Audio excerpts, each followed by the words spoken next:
All right, second grade, you guys have a really fun project for this. You're going to be drawing a killer whale. You're going to draw it several times. It's going to be pretty simple, and then we are going to color it in different ways every time, okay?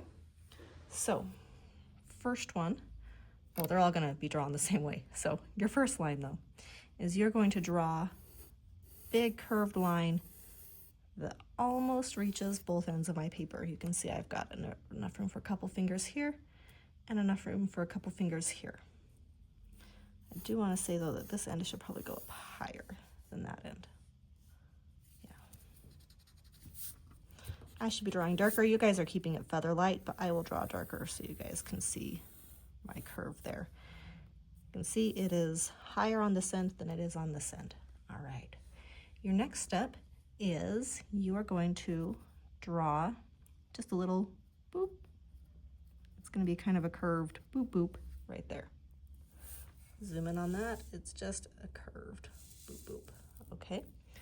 Now you're going to come up from there, the curved line, and you are going to, after you draw that kind of head part, you're going to do a curved line that kind of follows this line until we get up here to the end where you're going to draw a tail. Okay, so far it looks kind of like a slug or a banana, which is great. Okay, we are going to draw that tail on there. So what we're going to do is we're going to draw a curved line here and a curved line over here. And they're going to meet right here at this middle part. So you're going to go whoop up to there and whoop out to there. And there we have our tail. Now killer whales, as you know, have a dorsal fin that is kind of intense. So you're going to draw just kind of like a triangle or like a witch's hat. And you're going to erase this line here. Perfect. And that looks like it's like flying. Ah! All right. We are going to draw our swimming fins, pectoral fins, I believe they're called. So we're going to draw a line that comes right here from this mouth. And it's going to come out a little ways and go whoomp. Okay? Once we have the whoomp, we're going to swing it back around like this. Okay? We're going to draw the other fin behind. We're going to erase this line right here. You guys kept it feather light, so that should erase just fine. Okay? Now we need to draw its eyeball is right here. Whoop. Not in this giant white spot right behind its eyeball. That's it being tricky. They also have, so this part on their belly is going to be white, and then we come up and make a little kind of wave shape and back down. That's your killer whale. You're going to draw it 4 different times. 1, 2, 3, 4. You're going to draw them as closely similar as you can. If it helps you, if you want to draw this part in really dark as you can, and then trace it just to make your other ones easier, that's definitely something you are allowed to do. All right. Either way, all 4 of these. Make sure your name is on the back of all 4 of them. In fact, I'm going to say once they're drawn, you are going to want to take a Sharpie marker and trace them. That way, those lines are nice and bold. We want nice bold lines on our nice bold killer whales, which should theoretically make them easier to trace. I don't know if you can see through that, but I can. So I'm going to trace. So I have 4 basically identical killer whales. Okay, you should have 4 killer whales, all looking basically the same. You are going to use your oil pastels and you are going to color these in. I do want you to come up with some bright, wild color schemes. Each one is going to have 3 colors, and when you color, you're going to make sure that there is no white paper showing through.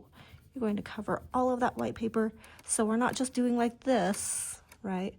We are pressing hard. We're doing short, fast little strokes that fill in the entire space. Really coat each space with color. Whatever color I've chosen here, I need to choose something that is not even sort of close to it to be the opposite color.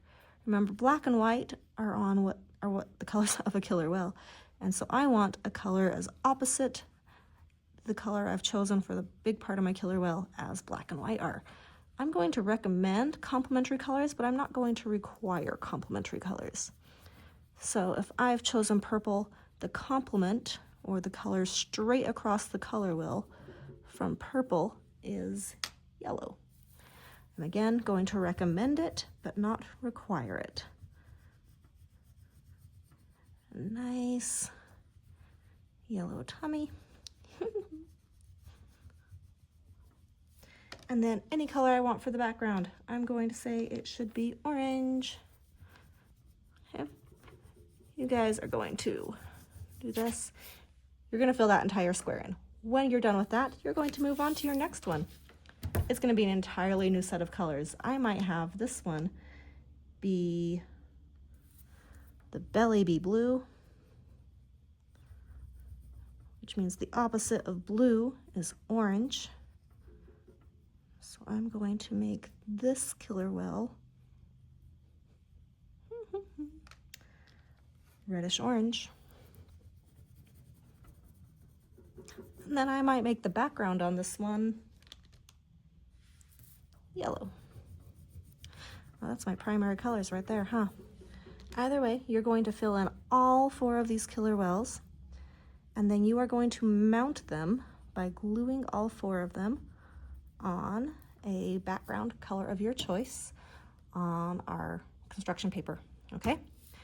Once you've got that done, you're going to put your name on the back of that and turn that in. All right, once I have all 4 of them colored, and I'm going to say it's more important to color the killer whales than their background. If you can get the backgrounds in, awesome. If not, you'll just make do. Or if you get most of the backgrounds colored in, also awesome. I'm going to arrange them on here. They're going to stick off a little bit. I'm going to decide how I want them. Okay. This is supposed to evoke Andy Warhol's pop art. I'll throw up a picture of that for you here. You're going to glue them all down. You're going to put your name on the back and turn that in.